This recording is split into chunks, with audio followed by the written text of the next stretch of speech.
Hi, I am Arun Kumar Khannur. Today we will be discussing on public key cryptography and RSA, and within that our focus is on the topic of applications and what are the practical issues that we are going to face in public key cryptography and RSA. The agenda for the discussion is public key cryptography applications. After that, we proceed to discuss on public key cryptography and issues related to it. Then we discuss on public key cryptography issue related to generating primes and test of primality. Then we proceed to the last part on public key cryptography issue related to different attacks. The learning objectives for the session are: after attending this session, you shall be able to explain public key cryptography applications, describe public key cryptography issue related to generating primes and how to carry out test of primality, and describe the public key cryptography issue related to different attacks. First, we shall discuss on public key cryptography applications. Earlier, we had a discussion on secret key encryption and public key cryptography. In secret key encryption, it requires or needs to work the same algorithm with the same key is used for encryption and decryption. The sender and receiver are sharing and knowing the encryption and decryption algorithms, and also they are having the knowledge about or sharing the information on the key to be used. So knowledge of key, encryption and decryption algorithms are known to the sender and receiver. The sender and receiver must share the algorithm and the key. Here, to provide the security, what we need is the key must be kept secret. Means, other than the sender and receiver, no other unauthorized external agencies should know the key so shared between sender and receiver. The key must be impossible or at least impractical to decipher a message if the key is kept secret. Means the type of transpositions and substitutions that we use in this one should be complicated so that the third party shall not be in a position to calculate. Knowledge of the algorithm plus samples of the ciphertext must be insufficient to determine the key. So, by these three means, we ensure that security has been provided. Means, the third unauthorized party shall not get either the key or decipher the message, or he should not have the knowledge about algorithm and what are the samples of the ciphertext. Now, in case of public key encryption, it expects the work related to one algorithm is used for encryption and a related algorithm for decryption with a pair of keys, one for encryption and one for decryption.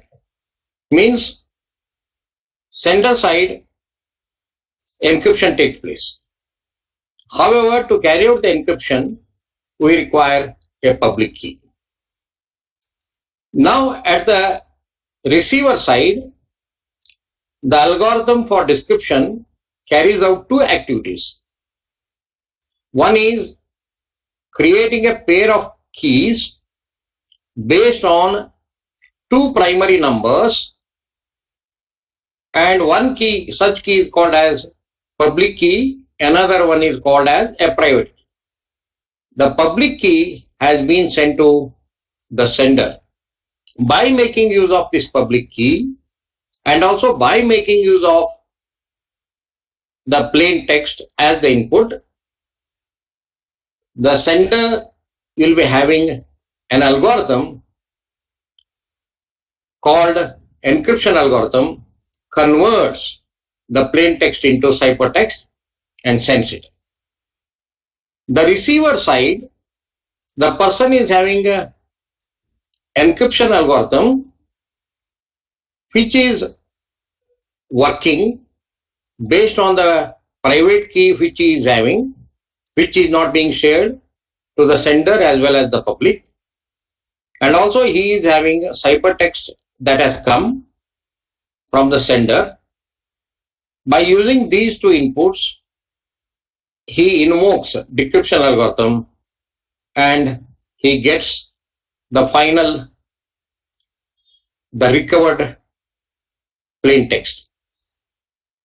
So one algorithm is used for encryption and a related algorithm for decryption with a pair of keys, one for encryption and one for decryption. The sender and receiver must each have one of the matched pair of keys. So for example, if I am a sender and if you are a receiver, then there will be one matched pair of keys between me and you. If your friend is another sender, then between him and you, there will be another matched pair of keys. Like that, sender and receiver will be having the matched pair of keys which are setting the entire environment for creating the secrecy. In order to provide the security in public key encryption, what we need is one of the two keys must be kept secret. Always we keep private key as secret and it is available only with the receiver. And it must be impossible for at least impractical to decipher a message if one of the keys is kept secret. Means the type of operations involved in encryption and decryption shall be so complex that the third party should unable to get the access. And the third thing that is needed for security is knowledge of the algorithm plus one of the keys plus samples of ciphertext must be insufficient to determine the other key. Means even if ciphertext is available, even if one of the keys is available, the knowledge of the algorithm is there. Even under such condition also, the security of the message must be ensured.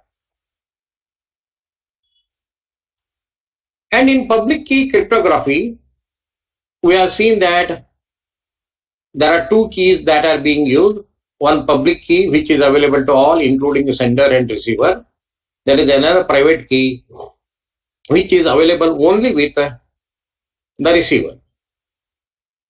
And we also have to know that larger the key size, more is the time required for RSA key operations. Smaller the key size, lesser will be the security. So we have to perform some trade-off so as to arrive at optimum size of the key or find the way to reduce the number of operations involved in encryption and decryption.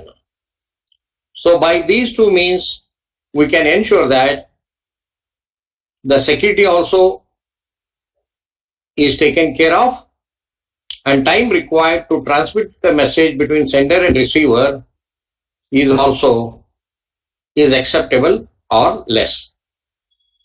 In order to do this, we shall just have a look at how much time is being spent on key generation, key encryption, and key generation, encryption, and decryption. As the key size increases, how the time in microseconds goes on increasing. That is what we can see here in this particular graph indicates. As the key size increases, the amount of time required for key generation will be high, which is shown at the uppermost line in the graph, and time required for a particular key size for encryption, which is a gray line which is appearing at the lower side of the graph, and the time required for decryption in microseconds as the key size increases. That particular thing has been represented in the middle line. The overall graph is indicating that as the key size increases, the time in microsecond goes on increasing. Then what happens is, if the time goes on increasing, then if as a sender, if I am sending the message to you, if the message is taking too much time, then what do you feel? You cannot wait for longer time. Studies indicate that if the waiting time increases above 4 seconds, then most of the receivers think that the other side is not talking, or there is a dummy call or something like that, or there is some false session like that they think, and they disconnect.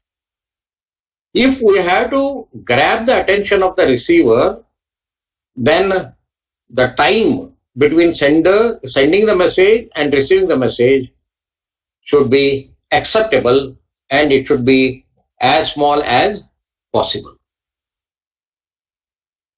Now, using session key in public key cryptography, what are the things we have to carry out? And what are the important criteria or points of importance that we shall see here?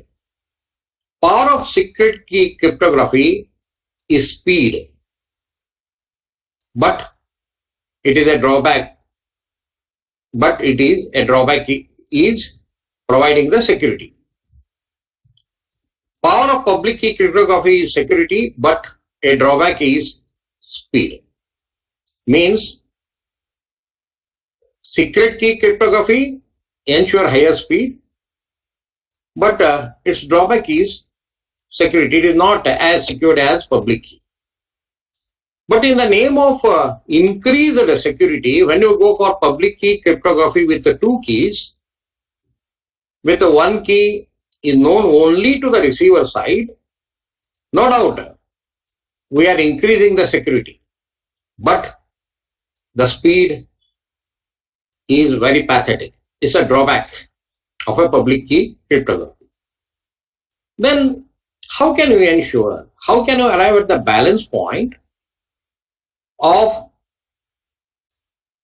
security to be provided, but at the same time the time also should be acceptable? So in order to carry out, we introduce a concept called session key. Whenever sender and receiver wants to communicate messages, then they have to establish the channel between them only for a particular length of time.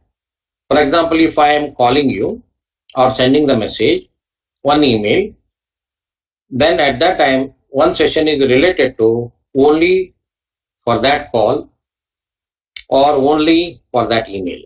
Like that, for every event, there is a need to establish a session between sender and receiver.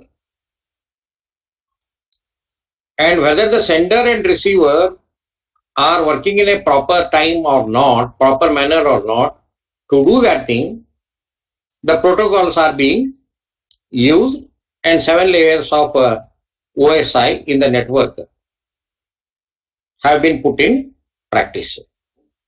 So like this, using the protocols, using the network architecture, the sender and receiver will be ready to exchange the messages by accepting a particular protocol. Once these successful tests has been carried out, if between sender and receiver the communication channel has been established to carry out the activity, then we say that session is ready to take place. Now what actually we are doing here, for each such sessions, we are interested in providing the session key, which combines the speed of the secret key cryptography and convenience of public key cryptography. Means speed of as well as the security, both shall be provided. Like that, we introduce the key called session key. To use a secret key for a session established between sender and receiver to communicate message. So we have to use this secret key only for that particular session established between sender and receiver to communicate the message. Session key combines the speed of secret key cryptography and convenience of public key cryptography, and it lasts only for very small amount of time. So what happens here? The between the sender and receiver by making use of session key. In the first step, the sender chooses a fresh random number S as the secret key. So secret key is some random number, because if we do not use random number, there is a possibility that the unauthorized person may guess the pattern of the communication. To avoid it, random generation number is S as a secret key is being used. This is referred to as a session key. So using this special key, which is referred as a session key, we are encrypting the message by making use of the algorithm. M is the plain text that is coming. To encrypt this, we are using encryption along with the session key ES. Now, because of this encryption, the session key encrypts the session key with the recipient public key. So, the session key also, which is a random number, that also has to be encrypted, because sender wants to send both the things. One is encrypted message, which is called ciphertext, and also he wants to send the encrypted session key also together to the receiver. So the encrypted message and the encrypted session key are being sent in the same message. Like this, By choosing the random key, encryption of the message plain text takes place and we get the ciphertext, and we also encrypt the random number which is acting as a session key, and after getting the encrypted the session key and after getting the ciphertext, both of them we combine and we send it. The sender is combining both of them and he is sending it. So encrypted message with the encrypted session key are being sent. Now these have been received. The other side, the at the receiver side, and this uses his private key to encrypt the part of the message containing the encrypted session key, and it uses the session key to decrypt the message. Means there are two levels of decryption take place. One is using the private key which is known only to the receiver, and the second one is the session key. First we decrypt it, then decrypted session key is being used to decrypt the entire message. The application of the public key cryptography we shall discuss now. The application of public key cryptography include providing message confidentiality. Means the information that we are exchanging must be totally confident. The confidentiality of that message has to be maintained. Other than authorized sender and receivers, no other third party should have access to that particular message. And in public key cryptography, by making use of digital signatures, we can ensure message integrity, authentication, and non-repudiation. So this is the second application of public key cryptography. RSA is the most basic method, and by making use of RSA, so many different variants of public key cryptography methods have evolved. So digital signature is one of the additional method where we are providing higher level of security. And the third application of the public key cryptography includes authentication protocols.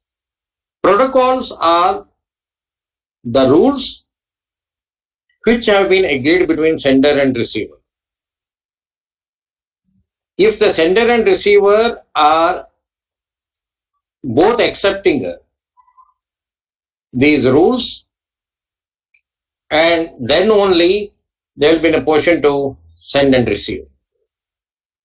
So whether these protocols that are agreed between the sender and the receiver have been authenticated, means we have to provide additional check to ensure that the sender and receivers are authenticated and they are allowed users. So how can you provide message confidentiality? The sender encrypts a message with a recipient's public key, and recipient decrypts the message with the recipient's public key and also the private key which he is having. Like this, the sender and receiver only will be having the ability to make the sense of distorted message which is running across insecure communication channels in the form of ciphertext. Ultimately, what is ciphertext? The plain text that is getting transmitted by the sender by making use of certain algorithms called encryption algorithm and secret keys and other things or session keys, we are distorting the message and sending. And if the third party is accessing it, when the message is running through the insecure communication channel, she should not make any sense out of it. So that we are ensuring, and once after it receives and after it comes to the receiver side, we are making use of private key and public key and plus decryption algorithm to recover the entire message. This is one of the applications. Public key cryptography has been applied to ensure that message confidentiality has been maintained. Second application of public key cryptography is digital signatures. This will be discussed in length at some other point in the course, but just to highlight what is digital signature, whenever we want to send any message, first the sender signs a message with its private key. Means there will be one more higher level of authentication at the sender level in the form of digital signature. To log into the system and to send the message, the sender has to prove that he is the authenticated person by specifying his digital signature. After he provides that digital signature, then the session is getting activated. Signing is achieved by the cryptographic algorithm applied to the message or to a small block of data that is a function of the message.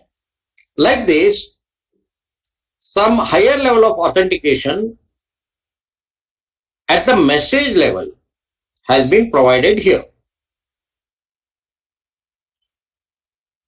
Next one is another application of public key cryptography, that is authentication protocols. Sender and receiver are at the two sides. They should cooperate to exchange a session key.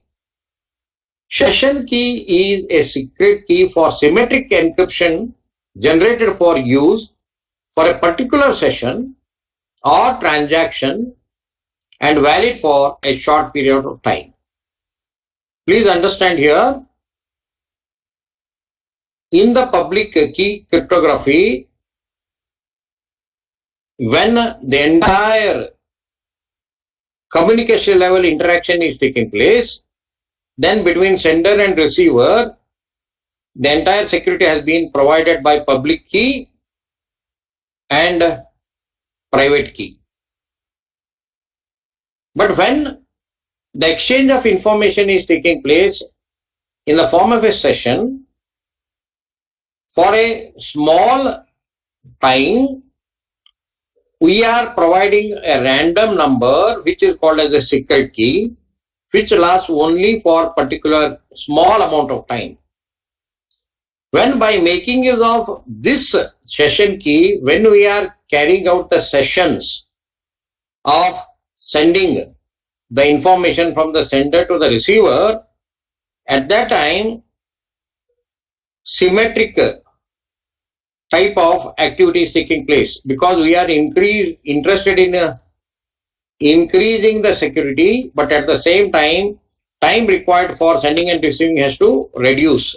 So at the session level, the system is working as if it is the symmetric encryption, but at the system level, it is a private and the public key combination of public key encryption.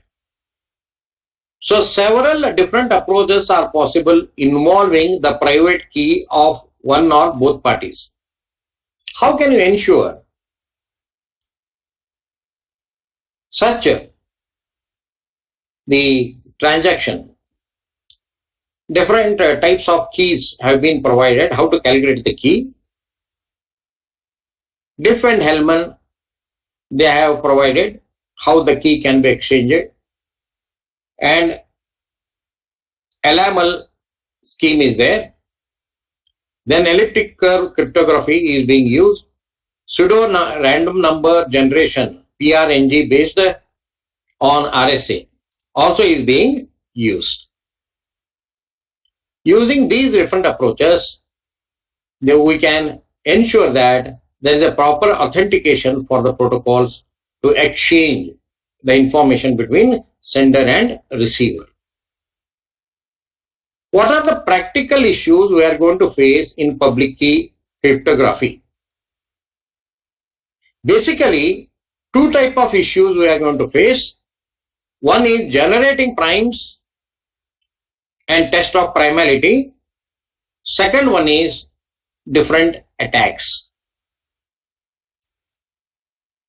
When it comes to public key cryptography, the issue related to generating primes and primality test plays very crucial role, because in case of public key, at the side of the receiver, two keys we have to create. One is public key and another one is private key. Public key will be created, it will be shared with the sender. Private key will be kept with the receiver himself. So the creation of this public key and private key is depending on the two prime numbers. We pick up P and Q, then we multiply it, we arrive at N.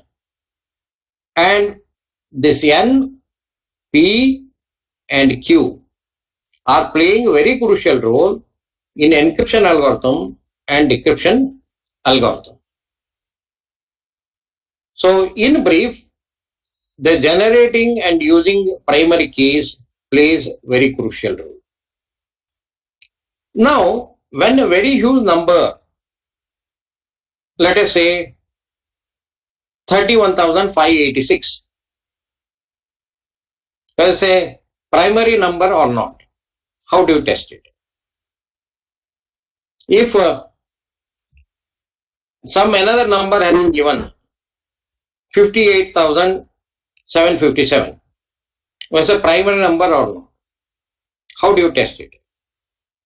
So, if it is a smaller number, 1, 2, 3, 5, 7, like that, we can easily say whether the particular number is primary number or not, because primary number is divisible by 1 and the number itself. Other than the 1 and that number, no other number should divide it. So, the 1, 2, 3, 5, 7, 11, 13, 17, all these are primary numbers. And another important characteristics of these primary numbers is they cannot be written as a product of other positive numbers. So there are infinite number of prime numbers. Additionally, all prime numbers have exactly one prime factorization. We do not have more than one prime factorization. The number itself and 1. Now, when it comes to the large numbers of prime numbers, whether that particular number is prime or not, to test it, as opposed to actually decomposing number into its constituent prime numbers, which is known as prime factorization, we have got a primality test, which provides us ability to test anything in a shortest time.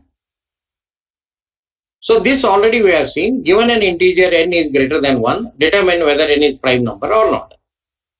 So for this we are having some rules.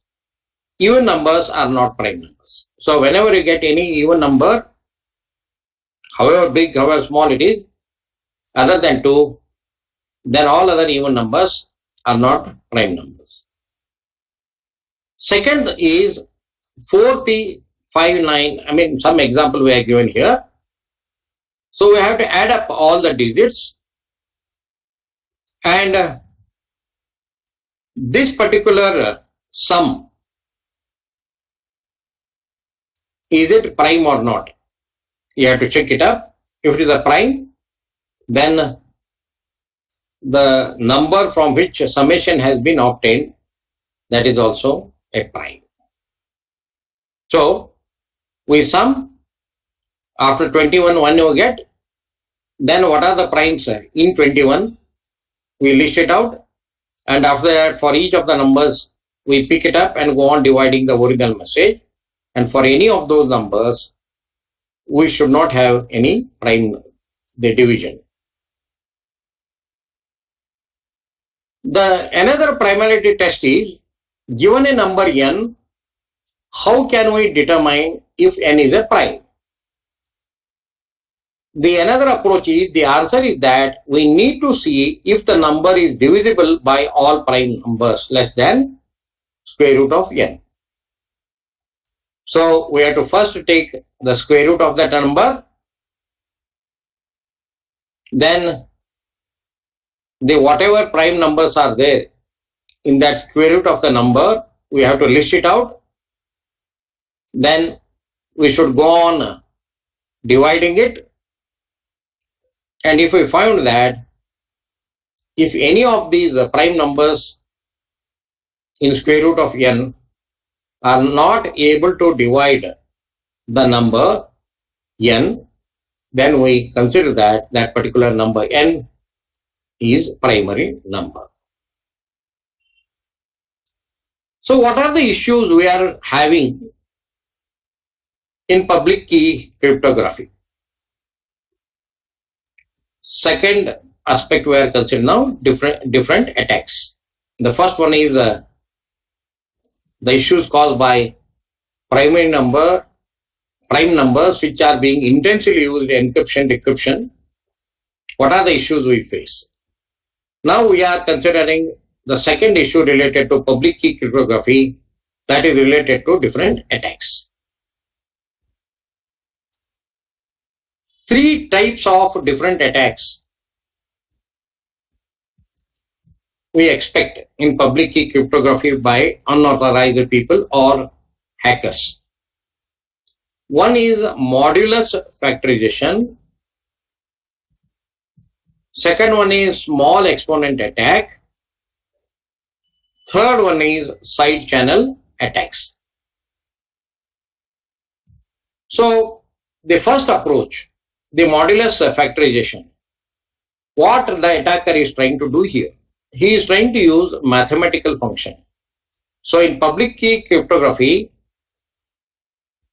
we are using mathematical functions based on primary numbers, Euler's phi function, extended Euclid's algorithm, and a prime number, all such things we are using here.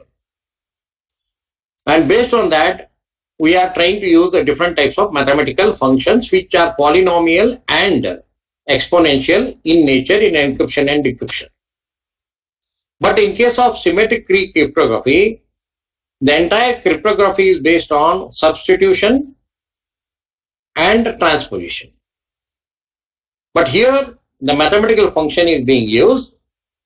So the attacker, he is trying to make use of modulus factorization to come out with a strategy to attack. So we know that in the public key cryptography, prime numbers p and q are being used intensively. Then we take a calculation of the value of n, which is multiplication of p and q. Like that, we will get the product of p and q. And if the attacker wants to make the sense of it, the value of n, from that value of n, what are the factors? If he tries to do that factorization, we don't have any standard method as of now. It is a big research in mathematics. It is yet to be done in finding factorization of two primary numbers, the product of two primary numbers, how to factor it from the product. It's a challenging task.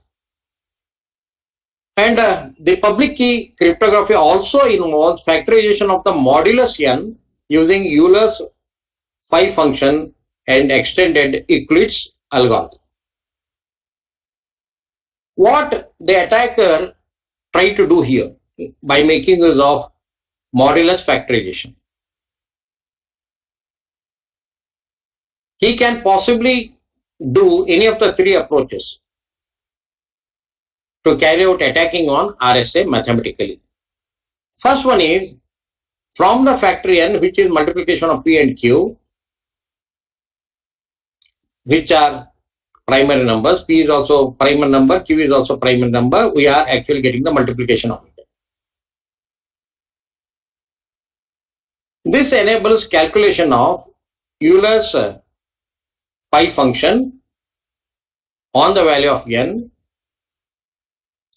whose value can be calculated as p minus 1 into q minus 1, which in turn enables the determination of the decryption key.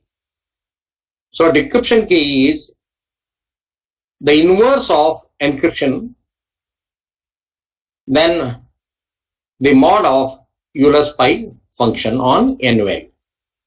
He may try to figure it out. He may try to determine what is the value of d by using this. Second thing possibly he may do is determine Euler's function phi n directly without first determining value of p and value of q. Again, this enables determination of decryption key d, which is once again inverse of encryption key mod of the Euler's phi function. Third one is determining d directly without first determining Euler's phi function. So brute force method or some guess work he may try to do here to do it. To support these three types of possible attacks to the attacker, till this particular date, no breakthroughs have been reported. So means modulus factorization, which is involving primary keys and the Euler's phi function and inverse operation to come out with decryption, is very complicated and it is not providing any support to the attacker. By like this, it is providing more safer exchange of the information. Second type of attacks may be using the small exponent attack. Small exponent attack involves attack on the way the RSA algorithm is working, how it is being used. It tries to exploit the idiosyncrasies in the way RSA is used. Means if one company is using RSA algorithm and sending it, another company is using RSA algorithm which is of different type of algorithm, like that when they are trying to do it, then what are the most famous techniques being used? Studying them and trying to exploit to carry out the exponents. By looking at this example, we can get some meaning out of it. Now suppose an attacker eavesdrops upon the ciphertext. What do you mean by eavesdrops? Eavesdrops in the sense whenever I am interested in sending any message or whenever I am using my internet banking application on mobile to carry out any activity, what keys and other things I enter on the system is always encrypted. The attacker cannot make the sense of it. But he will be listening the sound of the key, tuck, tuck, tuck, like that. Based on the gap between the two keys or based on the speed of our typing, he will be guessing it, what we have typed it. Based on that, he is trying to build the SID. So upon the ciphertext C1, C2 and C3. So these are related to the message M. Now, the ciphertext is the overall activity which is being obtained by the message m and mod n1 function.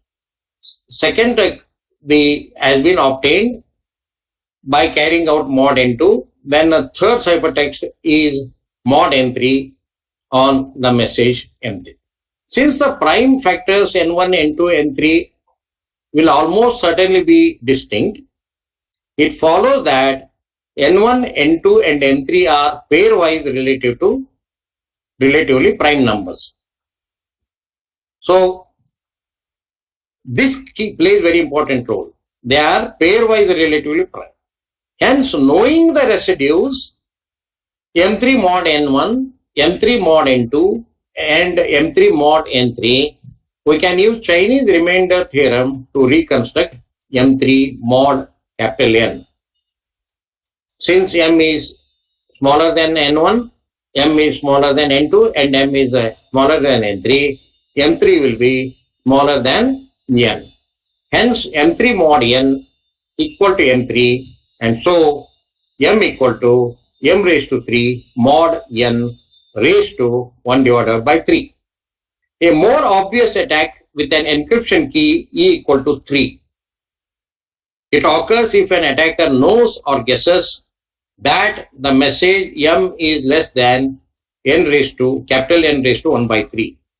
In this case, the operation cube root modulo n on the ciphertext reduces to the regular algebraic cube root of an integer. Thus, calculation becomes simpler, and we are going to get the encryption key, and based on the encryption key, we can arrive at the inverse of that, which is decryption, and get the original message. This is called small exponent attack. Chinese remainder theorem plays very important role here. Next one is side channel attacks. Paul Kocher demonstrated that a snooper can determine a private key by keeping track of how long a computer takes to decipher the message. So when message is being sent, which will be in the digital form, from left to right we go on checking it up. And when the message is in the digital form, when it is having 1, some calculation takes place there. Because of that, it takes some time. If there is a 0 value in the message, then at that time no calculations are being carried out. So like that, when more time is being spent on the message on a particular digit, the attacker assumes that there is some value there. Then after that there is less. After that more value, more time. After that less time. After that less time. Then he understands that the value, possible values may be 1, 0, 1, 1, 0, because 1 has taken more time, then 0, no time, then 1 is taking the more time, then more time, then less time. So he assumes that the person may be working on 1, 0, 1, 1, 0. Like that, in the side channel attacks, based on the pattern of the time being spent, we try to rebuild. If the observed time to execute decryption algorithm is always slow, when in a particular iteration of a decryption on a particular bit, which is assuming 1, then there will be slow process taking place. And if it is 0 is there, then processing will be fast. These observations are being done. So these are the different type of things. These are the aspects we wanted to discuss today. With this, and what are the typical applications of public key cryptography, and what are the different types of issues in the public key cryptography, are the points that we discussed today. In summary, by making use of a session key, which is a random number, we can overcome the limitation of public key cryptography. Most of the time complaint on it is slow like that, but by using the secret key at the session level, we can speed it up. And also, because of the use of primer numbers and other things, It is having the higher level of security. So with this, we come to the end of this particular session. Thank you.